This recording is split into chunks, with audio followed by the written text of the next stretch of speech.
D7 perwakilan Kak Syahrizal. Halo Kak, apakah ada di sini Halo, Kak? halo, Tis. Oke. Oh ya, tadi Kak Syahrizal nih confirm ini ya pakai dua device, salah satunya buat share screen ini yang mana ya Kak ya? Yang Yang recent res, atau yang enggak ya? betul, Yang yang recent resen, ya? Oke, ya, oke, oke. Dan ya Kak? udah, Udah. sebentar.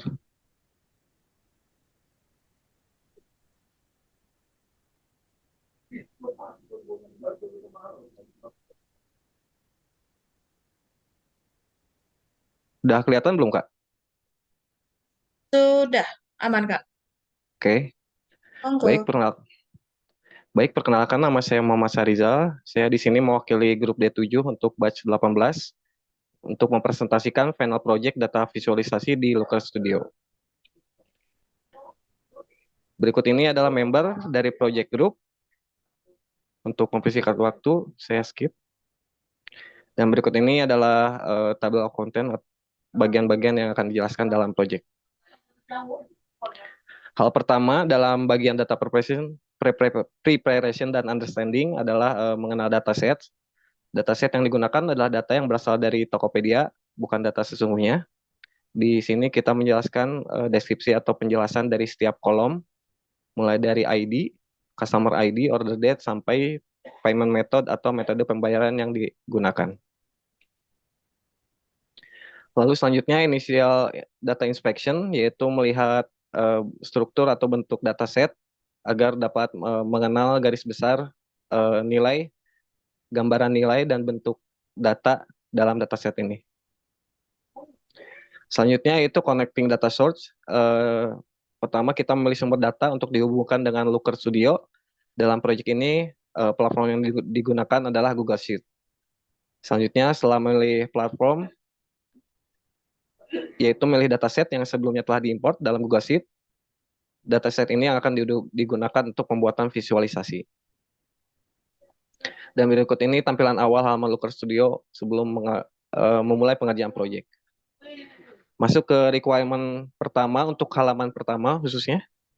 Jadi di sini tim marketing ingin melihat perkembangan campaign pada tahun 2022, trennya seperti apa, diberikan juga penjelasan dan bagaimana call to action-nya agar tim dapat mengambil sebuah keputusan ke depannya. Requirement yang dibutuhkan adalah dashboard yang berupa hubungan antara value sales, net profit, dan average of order value.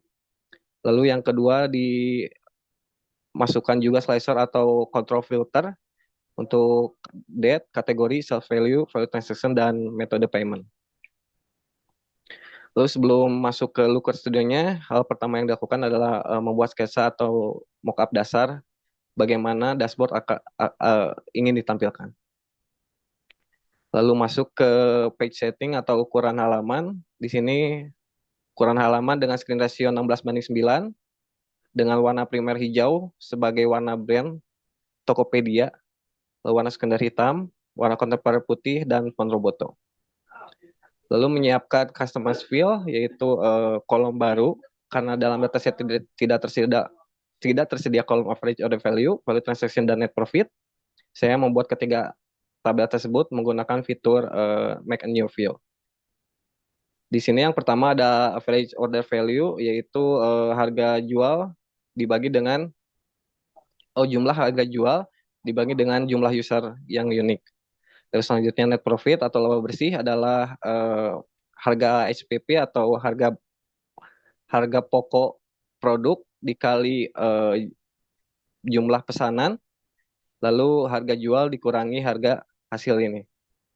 Selanjutnya adalah value transaction, ini untuk mempermudah control filter atau slicer dan juga mempermudah interpretasi daripada menggunakan angka 1 dan 0, lebih baik diinterpretasi dengan valid dan not valid. Lalu selanjutnya making the chart atau visualisasi yang utama. Di sini kita menggunakan combo chart, yaitu gabungan antara cluster bar chart juga dengan line chart untuk menampilkan before discount, net profit, dan average order value-nya. Di sini kita menggunakan chart ini untuk menganalisis hubungan antar value sales, net profit, dan EOV karena secara visual lebih mudah dipahami oleh pengguna. Dan di sebelah kanan ini adalah settingan atau input dimension dan metric yang digunakan. Selanjutnya adalah making slicer atau membuat control filter. Filter atau slicer pada dashboard ini digunakan untuk memberikan fleksibilitas ketika menggunakan dashboard. Beberapa filter yang diminta adalah select date range, memilih tanggal tertentu, yaitu lalu juga selanjutnya kategori, selanjutnya adalah harga jual, sebelum diskon, value transaction, valid dan non-valid, lalu metode pembayaran yang digunakan. Dan berikutnya adalah dashboard overview halaman pertama. Lanjut ke insight-nya. Berdasarkan analisis dari dashboard, beberapa poin yang dapat diambil adalah pada tahun 2022 terjadi peningkatan penjualan yang signifikan antara bulan Februari hingga April. Dengan total penjualan mencapai 698 juta sekian. Dan net profit tertinggi sebesar 177 juta. Sebaliknya, terjadi penurunan drastis pada penjualan dan net profit selama periode Oktober hingga Desember. Jadi kita melihat ya penurunan yang sangat drastis dan terjun. Oke, untuk rekomendasi atau usulan yang dapat kita propose adalah memaksimalkan penjualan di bulan potensial seperti di bulan Februari sampai April yang mengalami peningkatan yang cukup konsisten. Lalu juga perlunya untuk menganalisis penurunan penjualan di akhir tahun seperti di bulan Oktober sampai Desember. Apakah ini memang dikarenakan kampanyenya berakhir atau ada hal lain yang mengakibatkan hal ini terjadi? Selanjutnya lanjut kepada requirement 2 atau dashboard 2, halaman 2. Di sini kita diminta untuk membuat tabel yang berisi produk name, kategori, before discount, after discount, net profit, quantity, dan customer. Lalu selanjutnya diminta juga untuk masih menambahkan slicer atau control filter dengan filter order date, kategori, value transaction, dan payment. Lalu juga ditambahkan scorecard, before discount, after discount, net profit, quantity, customer, dan EOV. Selanjutnya diminta untuk menjawab pertanyaan selama 2022, tampilkan kategori mobile dan tablet yang sudah terjadi pembayaran secara Jis Wallet, berapa kuantiti dan customer-nya. Dan nomor 3 adalah diminta untuk membuat chart berdasarkan pertanyaan nomor 2. Oke, ini sketch atau mockup dasar untuk pembuatan dashboard halaman 2. Ini adalah hasil akhir atau hasil jadi untuk halaman 2. Di sini insight dan rekomendasinya adalah berdasarkan data dashboard tahun 2022, tidak ada customer dari kategori mobile dan maaf ini typo, harusnya tablet yang memilih metode pembayaran Jis Wallet. Ini menunjukkan perlu adanya analisis lebih dalam untuk memahami mengapa Jis Wallet kurang diminati di kategori ini. Tim marketing perlu mengevaluasi strategi promosi, informasi yang diberikan, dan manfaat yang ditawarkan untuk pengguna Jis Wallet di kategori ini. Namun di sisi lain, setelah meninjau data berdasarkan tanggal kategori dan transaksi yang valid, ditemukan metode pembayaran yang digunakan selain Jis Wallet, yaitu Jis Voucher, COD, PXIS, Finance Settlement, EasyPay, dan Customer Credit. Dan menariknya, insight lain yang bisa kita dapat adalah Jis Voucher mencatat jumlah order terbanyak dengan 1.000 unit meski hanya dari satu pesanan. Ini perlu diinvestigasi lebih lanjut apakah outlier ini merupakan data yang valid atau sebuah human error ketika input data atau dari sistem. Rekomendasi yang bisa diberikan adalah tim marketing bisa memperkuat promosi Jis Wallet di kategori mobile dan tablet dengan menunjukkan manfaat tambahan atau diskon eksklusif. Selain itu, analisis lebih lanjut terhadap transaksi besar menggunakan Jis Voucher perlu dilakukan untuk menghindari kesalahan dalam pengambilan keputusan atau strategi di masa depan. Di visualisasi ini kita bisa melihat transaksi penjualan menggunakan Jis Voucher yaitu hanya satu customer ID dengan 1.000 pesanan. Dalam tabel terlihat 1000 penjualan, 1000 quantity order dari satu customer di satu transaksi ID. Namun jika ingin melihat lebih lanjut terhadap penjualan yang menggunakan metode pembayaran menggunakan Jazz Wallet pada tahun 2022 hanya untuk menunjukkan kategori Superstore, Others, Sogat, Kids and Baby, dan lain-lain. Tidak ada kategori mobile dan tablet.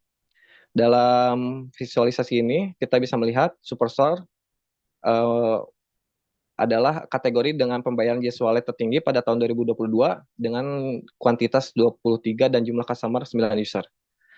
Sementara yang terendah adalah kita bisa lihat dari Books, Home Living, dan Beauty and Grooming dengan kuantitas dan jumlah customer sebanyak satu saja. Kesimpulannya, pada proyek ini, visualisasi data menggunakan Looker Studio telah berhasil memberikan gambaran jelas tentang pola penjualan dan performa bisnis selama tahun 2022. Melalui dashboard yang dibuat, kami dapat mengidentifikasi tren peningkatan penjualan pada periode tertentu, serta menyoroti penurunan penjualan dan net profit yang signifikan pada akhir tahun. Selanjutnya, juga pengalaman dari proyek ini juga menekankan pentingnya visualisasi data dalam menganalisis dan memahami informasi dengan lebih cepat dan efektif. Looker Studio memudahkan untuk menggabungkan berbagai variabel dan membuat grafik yang interaktif. Sebagai rekomendasi, langkah berikutnya adalah melakukan analisis mendalam terhadap anomali yang ditemukan, seperti penurunan penjualan di akhir tahun dan dominasi penggunaan Jazz Voucher dalam satu transaksi yang besar. Selain itu, penting bagi tim marketing untuk mengkaji ulang strategi promosi terhadap metode pembayaran yang kurang diminati seperti Jazz Wallet, terutama di kategori mobile dan tablet, dengan menambahkan manfaat atau insentif yang lebih menarik. Ini mockup overview, preview untuk dashboard. Ya, cukup. Sekian dari presentasi dari saya. Wassalamualaikum warahmatullahi wabarakatuh. Waalaikumsalam warahmatullahi wabarakatuh. Keren, Kak Syahrizal, berdasar visualisasinya. Oke, gimana teman-teman? Give a close dong, give a close. Di support. Our MVP. Iya, ini ada nih salah satu kelas ASIS juga nih. Dari tadi nungguin Kak Syahrizal, mana Kak Syahrizal? Fakta, ini fakta. Aku nggak mau sebut nama. Oke.